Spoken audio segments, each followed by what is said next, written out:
오늘도 주님의 은혜가 크게 역사되어지고 새로움이 펼쳐지는 의미 있는 하루가 되시기를 예수님의 이름으로 축복합니다. 오늘 이 기드온이라는 사람, 먹고 사는 문제를 해결하기 위하여 포도주 틀에 들어가서 밀타작을 합니다.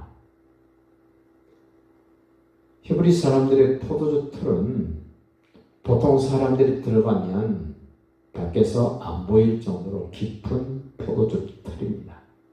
거기에 들어가서 숨어서 아무도 모르게 밀 한 묶음 정도 가지고 들어가서 타작을 합니다.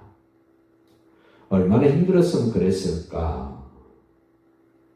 그렇게 힘들고 힘들 수밖에 없는 이유를 오늘 1절에서 우리에게 이렇게 소개합니다. 이스라엘 자손이 또 여호와의 목전에 악을 행했다. 여호와의 목전에 하나님 앞에서 악을 행했다. 하나님이 분명히 보고 계시는 그 앞에서 악을 행했다. 하나님을 완전히 무시했다. 하나님을 하나님으로 인정하지도 않았고 부르지도 않았고 그 하나님이 하시는 말씀을 귀 기울여 듣지도 않았다.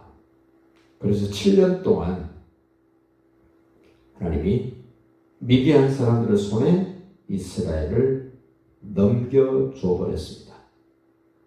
그래서 2절이 펼쳐집니다. 미디안의 손이 이스라엘을 이긴지라. 원래 미디안이 이스라엘을 이길 수 없습니다. 그런데 하나님이 주권적으로 이스라엘을 미디안 사람들의 손에 넘겨버렸더니 미디안이 이스라엘을 이깁니다.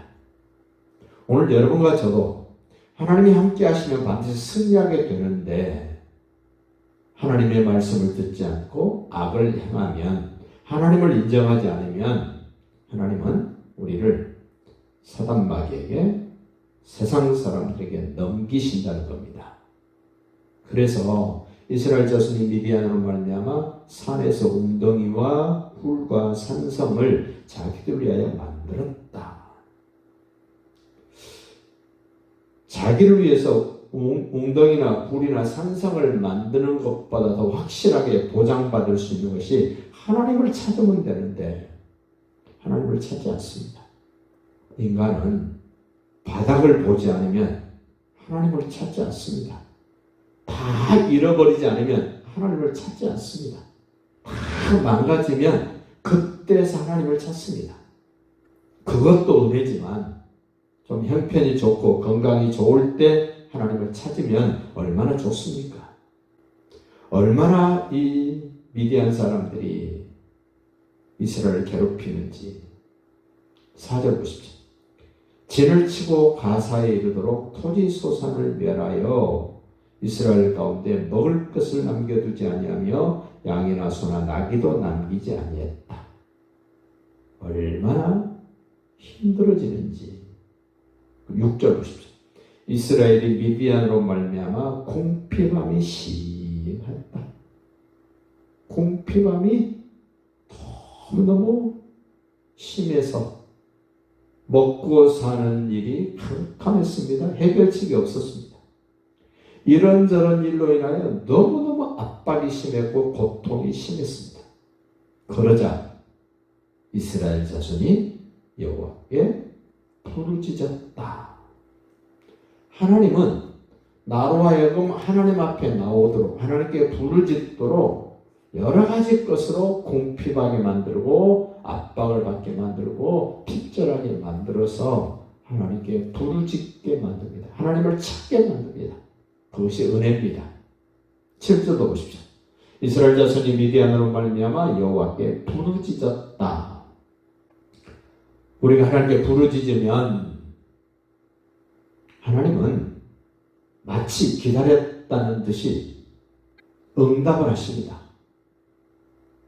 마치 하나님 없는 것처럼 내가 생각하고 말하고 행동했는데 어느 순간 내가 하나님을 찾고 하나님께 매달렸더니 하나님이 기다렸다는 듯이 하나님이 내 목소리를 듣고 나는 하나님의 목소리를 듣지 않았는데 나는 하나님을 외면하고 거역했는데 이제 내가 하나님을 찾고 하나님께 부르짖었더니 하나님은 내 목소리를 들으시고 마치 대문을 열어 제치고 사랑을 내 따라하고 나를 맞이해주는 부모님처럼 하나님이 응답을 하시는데 8절입니다.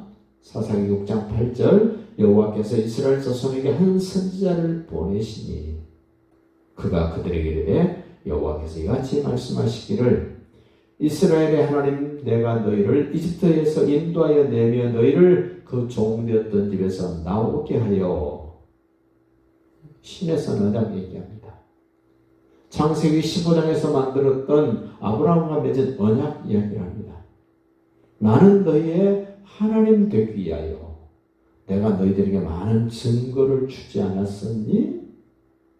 왜 그렇게 하나님이 미디안에게 넘겨버리셨는가를 10절에 소개를 합니다. 내가 또 너희에게 이르기를 나는 너희 하나님 여호와이니 너희가 거주하는 아모리 사람의 땅의 신들을 두려워하지 말라. 우상을 두려워하지 마라. 이방 신들을 두려워하지 말라. 나를 두려워해라. 그런데 하나님을 무시했어. 너희가 내 목소리를 듣지 아니하였다. 그래서 미디안에게 7년 동안 내가 너희를 넘겨줬다. 상당히 긴 세월 아닙니까?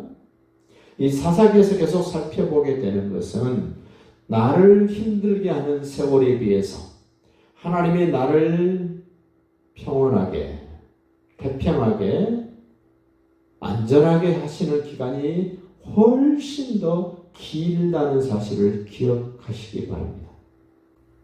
그런 사람이 그러세요. 지금 숨어서 먹고 사는 문제를 해결하려고 하는 이 기드온에게 11절 여호와의 사자가 아비에셀 사람 요아스에게 속한 오브라에 이르러 상수리나 말에 앉으니라. 마침 요아스의 아들 기드온이 미디안 사람에게 알리지 아니하려 하여 밀을 포도주 틀에서 타작했다.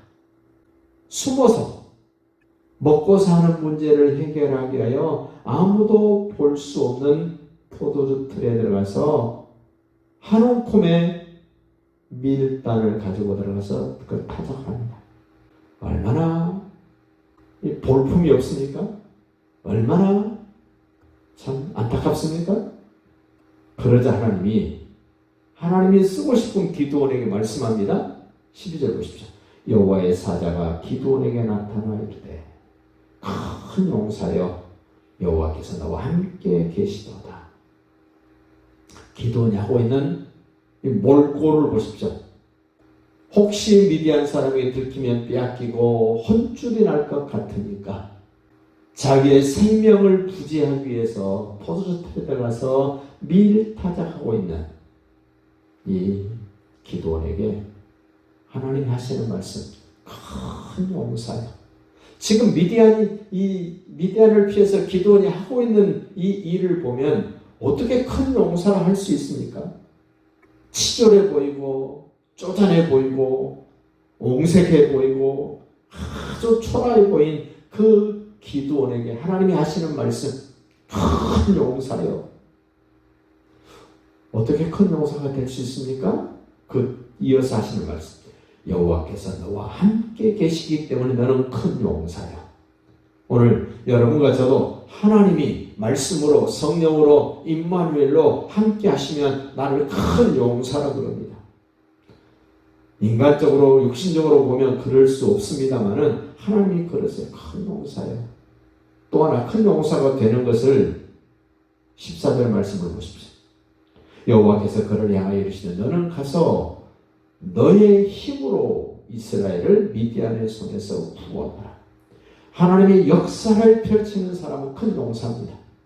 하나님의 말씀을 따라하는 사람은 큰 용사입니다. 자기를 겸손하게 돌아볼 줄 아는 사람은 큰 용사입니다. 15절 보십시오. 그러나 기드온이 그에게 대답하되 오 주여 내가 무엇으로 이스라엘을 구원하리까?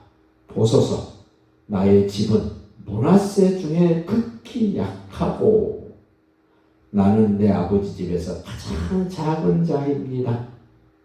자기가 대단하다고 생각하지 않고 자기는 할 수 없는 사람인데 하나님 내가 어떻게 큰 용사입니까? 이렇게 자기를 정직하게 바라볼 줄 알고 바르게 고백할 줄 아는 사람 큰 용사입니다. 그러면서 하나님께 증거를 구합니다. 17절입니다. 기드온이 그에게 대답하되 만일 내가 주께 은혜를 얻어 싸우면 나와 말씀하시니가 주 되시는 표징을 내게 주십시오. 은혜 입은 사람은 큰 용사입니다. 그리고 하나님께 뭔가를 드리고 증거를 구하는 사람은 큰 용사입니다.